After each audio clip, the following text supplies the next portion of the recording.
Здравейте, с още едно видео от канала Може би полезно. Днес ще ви покажа Silvercrest каничка, даже ето моето отражение тук се вижда.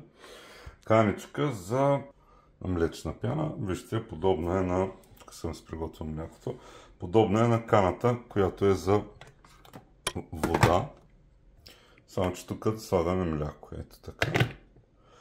Слагаме мляко. Внимателно наливаме. В случая ще направя колкото да има за една доза. Слагаме капака.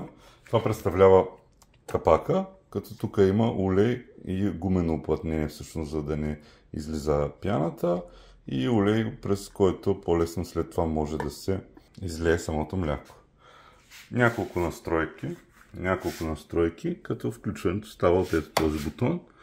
И с продължително натискане си избираме коя от настройките. Първите са за топли напитки, топло мляко, т.е. освен за разпенване имаме и затопляне, а това е за студено. Не го охлажда, но запазва температурата му както е налято. И ето вижте как започва да върти млякото вътре. Много бързо става пяната, буквално за няколко секунди. Става пяна, която е достатъчна за кафе. И ако искате да стане и по-топло, самия процес по нагряване на млякото трябва малко повече време.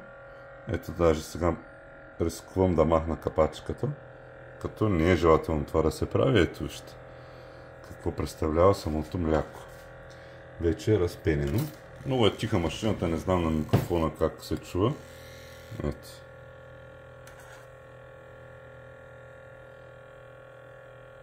Вече има не лоша пяна, която е достатъчна за капучино, и самото мляко е позатоплено.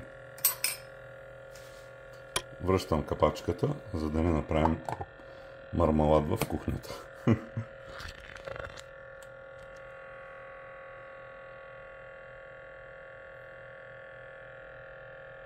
И така, спирам го.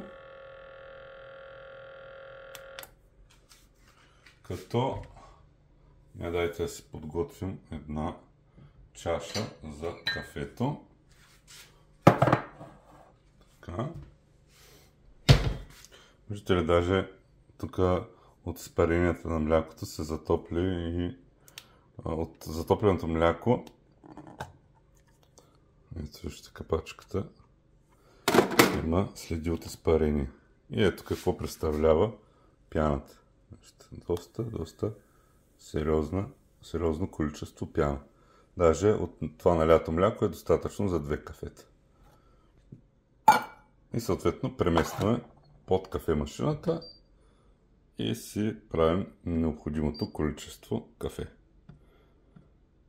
Ревю на тази кафемашина ще видите долу в коментарите или тук горе някъде в дясно.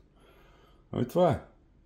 Самото почистване след това е много лесно. Сега всъщност, преди да приключим видеото, ще ви покажа самото почистване. И ето как изглежда вече финалната напитка с добавеното кафе. Така. И сега нека да видим как става почистването. Първо трябва това мляко да се излее или да се изпие. Разбира се, че ще го изпием. Ето, след като е излято, даже с една лъжичка изкарах пяната. Минаваме го през мивката. И ето това представлява в изчистено положение. Разбира се, периодично може да се почиства малко по-добре, като ето тази част, която е тук, може да се маха. Ето сега ще светна да видите какво представлява долу. Ето тази част се маха. Даже ето тук има следи от мляко. И ако това не се измие, в даден момент ще започне да мирише. Така че периодично я почиствайте, за да е в същия този бляскав вид. Самата стойка отдолу, нека само това да го сложа. Така. Стойката представлява ето това. Каничка, която си има кръчета, т.е. спокойно може да се ползва по този начин, след като е затоплено млякото. Това е. Лайк, subscribe, share, дано това видео да ви е било интересно и полезно.